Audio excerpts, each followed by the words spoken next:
Hello, this is Steve Kaloper. Thank you so much for taking some time to listen to our inaugural podcast for Doing Good Better. Today, we're going to have an incredible conversation with my wife, Shannon, guest number one for our kickoff. And I'm just grateful for her. I couldn't do what I do without her. You know, there's so many things that I've gotten to be a part of around the world on a daily basis with ministry leaders, business leaders, whether it be across the country or around the world. But I feel like you will enjoy this conversation with Shannon, who has been the force and the love and the support kind of behind the scenes for the last several years on behalf of this adventure into Doing Good Better. So thank you so much and enjoy this podcast today.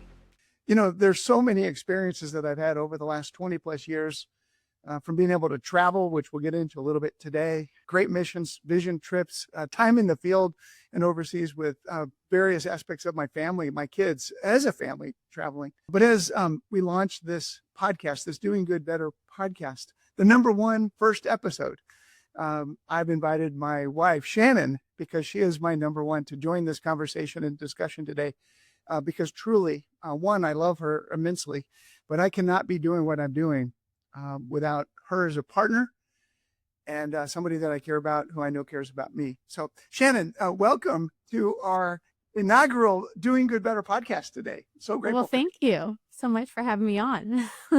Well, you're the woman behind the scenes. Often you're with me in different environments as well, but you've been a strength behind the scenes, holding down the fort, loving on our kids, being a strength to me and an encourager, and essentially giving me the freedom to do what I feel God's called me to do. And you're a part of that mission in this journey with me. For those that might not know you, other than a picture on my phone or asking, where's your wife? And a number of people around the country recently in Dallas and Southern California, you've been with, and they've gotten to know you. And I continually hear how blessed they tell me that I am, having now met you. So I'm grateful for you. Shannon, tell us a little bit about yourself. A quick snapshot on things that you're enjoying. You know, certainly you're a mom and a wife, but you're also a dear friend to many. You're a professional. You've got a business working with couples as an interior designer. There's a lot of hobbies that you have, but tell us a little bit about you today. Well, I was born and raised in Southern California, just as you were in the beach communities. So I grew up sailing and swimming. I have a younger sister who I adore. And I was also a dancer. I was a ballerina for about 10 years growing up, and I just loved my childhood. I had so much fun. It was really a great childhood. And then I met you when I was 18, and I just graduated from high school, and we dated for a couple years and got married. And then we finished college together. And then that's when we got pregnant with our first son, Jake. Jake's 32. And we have another son, Zachary. He's 29. And Peyton, who's 27, and Quinn, who is 25. And she's married to Garrett. And we are so lucky. We just love him like another son. And so that's a little bit about me and about our family. I love being a wife and a mom. I always felt like I was called to do that. It was really just something I always dreamt of, and I couldn't wait to be a wife and a mom. I love the early years of having everyone around the house. I just wouldn't trade it for anything. I just loved going to the market with them, cooking with them, goofing around on the trampoline, playing in the pool. I just loved having them around. And as they got older, middle school and high school years, then of course the house got filled with their friends, and that just exponentially made it even better, getting to know their friends and seeing who they're becoming and the hobbies that they had and the interests that they had. And then we were really, fortunate enough to travel. We traveled a lot, and I'm very grateful for that. We try to give our kids very unique experiences. I was sort of a firm believer that you never know who they're going to marry and what kind of family they're going to be a part of down the road. And I just wanted them to have a lot of different interests and a lot of different opportunities. And so we did that together, which was always great. And then as they've grown up and left the home, and we are empty nesters, which I just love, I've leaned into a passion of mine, which has always been making a home beautiful. And I think God just gave me a heart for that and an eye for that. And so about 10 years ago, I started my interior design business, and I had a lot to learn. And I just have continued to grow that over the years, and it's gone well. I really like it. I love making a house a home, and I love working with other couples on their projects. So that's a little bit about me. Yeah, absolutely. You've been always so intentional and certainly loving on our kids. And I've heard you say many times, and we've talked about this, where having adult kids is amazing. 4 adult kids, a son-in-law, so we've got a growing family. We haven't yet met all of the most important people in our world outside of our kids, which is all of our grandkids. And I know I that you're know. really patient about that. You're buying baby I'm clothes. very patient. Uh-huh. You were reflecting on, the trampoline days. And I remember when you said that we did have a trampoline. We were living on the farm and the kids were so little, they would kind of get in a ball and we would bounce them and they would just be bouncing up and down. It was so fun as memories. You wouldn't trade where we are today, but certainly you would, as you've said, you would do those minutes and those days Oh, absolutely once again. I would love to. Yeah. With the traveling and the things that I've been called to do that you've been an incredible support of traveling domestically, international. When our kids were little, we lived on the farm when I used to travel overseas quite a bit. Um, what did you rest in, and what would be some advice that you would give to other young moms today on being able to just love the family, in a sense, hold down the fort and do what you're called to do as a mom, while I was able to do and live out what I was called to do? Yes. Well, I love those years. I mean, those were when the kids were young. And so it was a great time. We lived on a farm and I loved having the kids run around. The boys had go-karts and we had horses that would, were there to take care of. And we had a pool and trampoline. And it was just such a fun year and even years. And even though they were really hard and I was definitely stretched thin, I was exhausted. I was doing a lot of it by myself because you were traveling a lot. I was very intentional. I was grateful the Lord gave me a heart of gratitude and a heart of joy. But I would just encourage young moms today who are in that same season of life to not wish it away. It is the best years of raising your family. They're so precious, these little kids running around. I just absolutely loved it. But, they say that the days are long, but the years are short. That is so true. We just have such a short amount of time with them. And I would just encourage them to have fun, go on Mm-hmm. little frozen yogurt dates, go to the bookstore or the library and read books. And we did fairy gardens and taught them how to make cinnamon rolls. I just wouldn't trade those years for anything. They were my favorite years. But in the process, I would just encourage young moms to not lose sight of who they are. Not lose sight of who they are. I know we had Quinn, our fourth child, I was really missing some creative outlet. And so, and I was also the other kids were in like a mother's morning out on Wednesday mornings. And so I joined a knitting group and for a while, Quinn was able to be in her bouncy seat. And I just knit on Wednesday mornings and I got to meet the neatest women and I just got to do something that was for myself. And it was just what I needed. Of course I was in Bible studies and I was in mothers of preschoolers. And we had, community groups one night during the week. We had a lot of things that we were plugged into. I mean, we certainly had a great community of friends, but it was just important for me to do something that was just for me, you know? It feels like just yesterday that we were living on our little gentleman's farm, and the pool, the trampoline, horse properties around us, where it gave the kids the freedom to explore, fishing on the lake, and so many incredible memories from troubled hook experiences Oh my to God. so, Jake just talked about that the other day. and When we were, we always had music going. In fact, our kids didn't even know we had TV. We had we told them, hey, we don't even have Wi-Fi here, so we get yeah, even we might not have. And I remember too, was reflecting when you shared that it was the Rockin' K Ranch that we Yes, kind it was. of it, because we always had music going, whether we were in the pool or in the yard. But it was rocking because we had so many babies that you were rocking all of them. Yeah, And I was. I was. I love that. Uh-huh. so when we were a younger couple, we had some older couples, just a season of life ahead of us. I did, as far as some mentorship. I know that we had a couple of couples that we ran with at the time and many couples that we still run with today. Share with us how being available, making ourselves available as a younger couple for older couples to kind of do life with us, but speak into our lives, to give us a roadmap, to give us, what does this next season look like? Tell us a little bit about that. Well, we were certainly blessed. We had definitely friends and couples that were at least a season or two ahead of us. And I just always loved to see what that season looked like. I thought that if I could see what that season looked like, then I could prepare what we were doing, to preparing our steps so we would be ready for that season. And that's always been something that's been important to me. And we've had great people that have held us accountable, have maybe seen our shortfalls that we wouldn't have seen. And so I'm very grateful for those friends. And then also, I have a wonderful mom.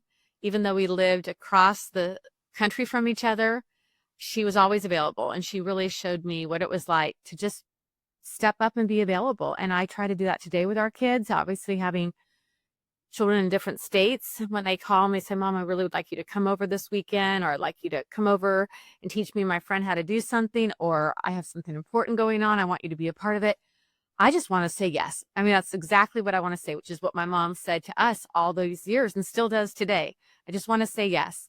And I feel like she really mentored me, but also modeled that really well for us. And I think as a couple, we do that well. We just love popping over and having an experience and taking them out to a nice dinner. And I just am grateful that she modeled that for us so well. Yeah, it was probably a little over 20 years ago where living on that farm and our kids were little, that mentor and a longtime friend of mine, Bob Shank, we were hosting a Dream Masters weekend together. We had some couples coming together, and you and I flew across the country and we were there. And it was during that weekend that we really crafted what I felt like was my life calling. And you were a part of that, to assist and serve 1,000 organizations and families, to realize $1 billion for the kingdom. And so it launched. Didn't know exactly what it was going to look like, but essentially it launched. And you encouraged me and said, when a man's doing what he's called to do, God wants you to succeed. And so that's what I've been pursuing and doing ever since. In fact, I was just in a meeting just a week ago with a good friend of mine in Dallas, who you had a chance to meet a couple of months ago. We were there, and he said, "What is it about you that Shannon fell in love with many years ago?" And I said, well, I think she was excited about the fact that I'd wake up in the morning and I was pursuing of people and relationships, and I'd call my friends, see what everybody was up to today. And then I just had interest in making a difference to save the world. And yeah, you'd always say that. I'm going to save the world today. I'm like, okay. and Greg You said, go for it. And Greg said, 37 years later, you're still doing that. You are. You wake up every day, you think about all your friends, and then say, what are we going to do today to make a difference? And I know, you still do that. Mm-hmm. And really the inspiration is being open and available to so many ministries and leaders across the country and around the world that are speaking into and doing and engaging and making a difference in the world, all Christ-centered, whether it be seeing adoption as an option, or continuing for the next generation, or seeing babies born in an incredible way, speaking to the lives of young adults, at-risk moms and kids, global discipleship movements and church planting movements, whatever they happen to be. I just get excited about things that line up with my heart. And I've been inspired over the years as well with individuals that have been incredibly blessed, or just blessed moderately, but they feel a call to give and support and to lean in and want to be a part of ministries. Part of my philosophy is I just want to line up with things that excite me. And I know that people that are blessed want to do the same, and partnering with organizations to do that. Mission trips, we've been blessed. We've been to Morocco as a family. I've been on trips to India with Jake and Zach when they were younger. Peyton and I went on and my dad, you were with my dad. And I was with you. That was really special. That was amazing. We had such a great time. I learned a lesson. When you're in Hyderabad, don't wave $20 in the air and say, I need to buy a hat. I know. Our boys have such great memories of that trip. It was a great trip. We had such a good time racing, and anyway, it was just a great experience. And then Quinn and I having an opportunity to engage and be in the field in Haiti. But all of our kids have also gone on various trips. You were the Amazon with Peyton. That's right, the Amazon River trip with Peyton, and she shared her relationship with Christ to an older woman that was passing away, which was really a special memory. When we talk about different ministries and missions, we could, there's opportunities all around us. How have you felt like you wanted to be involved, whether it be, kids or families or different people in our own sphere? There's so many things around the world and global, but there's so many things just right at our fingertips. Share with us a little bit of some experiences that you've been excited about or leaned in on. Well, I think I'm really passionate about what's in our backyard, our community, our country. Obviously, you've served amazing ministries all over the world that I am passionate about as well. But for me personally, I really believe that there's just so much that needs to happen in our own community. And when our kids were young, we were part of a wonderful ministry called Lighthouse Ministries, and it was for families that were going through cancer with their children. And so you would go down to the beach with their family and all of our family, and we've rented these big houses, and you would just serve them. You would cook and clean and give the parents a little date night out while you took care of the kids. We'd do fun races on the beach, and it was just so much fun. It was a neat way for our family when they were younger to serve another family who had children their same age and just appreciate, wow, Mhm. gosh, they're really going through something that we could only imagine. And then I also have a passion for women and children, as a dear friend of mine has shared. She just believes in giving them a voice. And I really liked when she said that. It resonated with me that women and children, sometimes they just don't have a voice. And coming alongside them and giving them a voice is something I'm passionate about. And then also, just especially a single mom who's struggling financially. I know you were raised by a single mom, and so you are really tender in your heart to that as well. And so am I. I just feel that they're just doing so much to take care not only of themselves and pull themselves out of the situation that they're in, but perhaps they have children. And I just feel like it's important to come alongside them as well. And then of course in our own family, when our kids have friends that have come through, sometimes their friends' parents are going through a divorce. Maybe they've lost one of their parents. Maybe something happened to their brother. So just over the years, just being available to our family and their friends and what they're going through has been a ministry of mine for sure. Shannon, as we move forward in the next season of our life, as we put life in segments, kids are little, middle school, high school years, college. Now they're all young adults, and we're doing adult life with our kids today. This next season, how are you finding balance, and what are some of the things that you're looking forward to? And we've got adult age kids. We haven't seen or met any of our grandkids yet.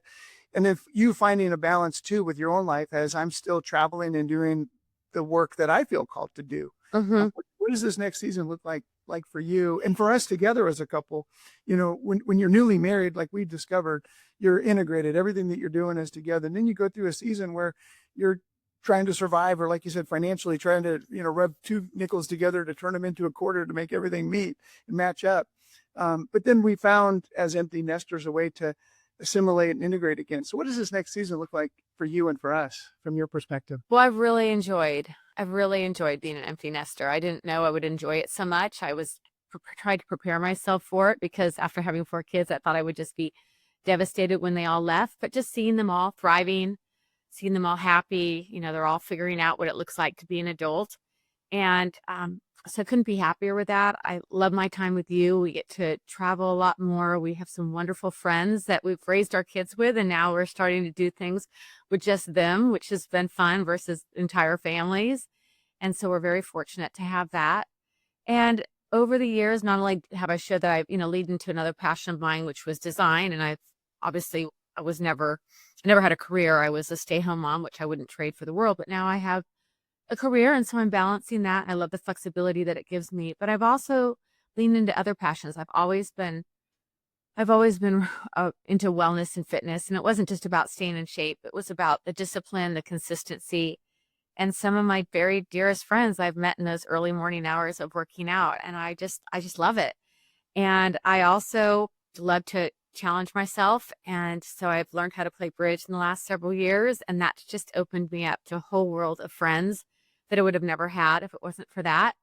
And your mom and sister play, and my mom plays, and how to play, and it's just been a fun thing for us to do a little bit as couples as well. And then the whole mahjong rage just took over our community about a year ago, and of course I dove deep into that. I don't even want to tell you how many sets I have. But anyways, I've really enjoyed that as well, and it's been a great way to reconnect with moms that I raised our kids with when they were in elementary school that we just haven't had a reason to cross paths. Everyone went to different high schools or different colleges. Maybe people have moved away, and it's just been a great way to bring people together. And we've taught other couples how to do it, and I've taught our kids how to play it. And so as couples, we've been doing that a lot together too, and it's been a lot of fun. So I just think continuing to learn, to challenge yourself, to make your life as full as possible. Whatever those hobbies look like to you. Obviously, we go to the lake a lot, and there's a lot of hostessing that happens up there that I enjoy doing as well. And The mahjong is just friendships coming together and then having fun. hmm And certainly the wives, you and other women and friends are encouraging husbands to learn, and we're doing that too. And it just makes Hmm. for a great Friday night date night. Oh, yeah. Bridge. What I've learned in bridge with your participation in bridge and playing bridge is that one, it's a lifelong journey. Yeah. But what I've picked up on is one is the desire for you to keep your mind sharp Hmm. as you. I mean, we still are young and we got a lot of years ahead of us. But the other life lesson that I've heard you from is that just the experience of being around older women, which has really been Yeah, a blessing to you too. I Um, do. I love yeah, it. you and I, we were introduced from some dear friends, Jim and Elizabeth Domino's, and not only do that with them, but you and I find that we will find a dinner conversation over a game of dominoes or competitions on a weekly basis. Uh, Yes, we keep track every week of our score. I think you're beating me like 1,011 to 998, but it's Yeah, anyway. something like that. I used to not be competitive, but now I am. I want you to kind of speak into, if you would, and share. There's so many Shannon isms. I get teased with Steve isms, but there's so many Shannon isms. But one that I really think resonates with me that I've learned is that with all of our kids, the desire for us to know that friends may come and go. We hope that they have lifelong friends, but they will always be brothers and brothers and sisters and brothers and sisters. That they will always be. And that's an ism that I know that you've always inspired in our family. Every season with a family, as we're all learning to do life with them as they're adults, and they have their own interests and so forth. But the encouragement of them to be siblings, brothers and sisters and sisters and sisters, brothers, etc. Share with us a little bit about how that has come together.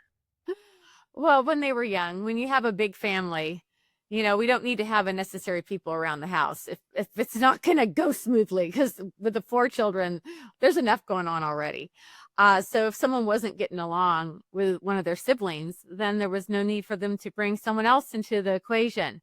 And that worked. When they were young, there was always fun things going on, and that was just a good way to sort of handle any maybe disagreement that happened amongst the siblings. But as they've all gotten older, they're their own people, and they're going to form their own relationships with each other, and whatever that looks like.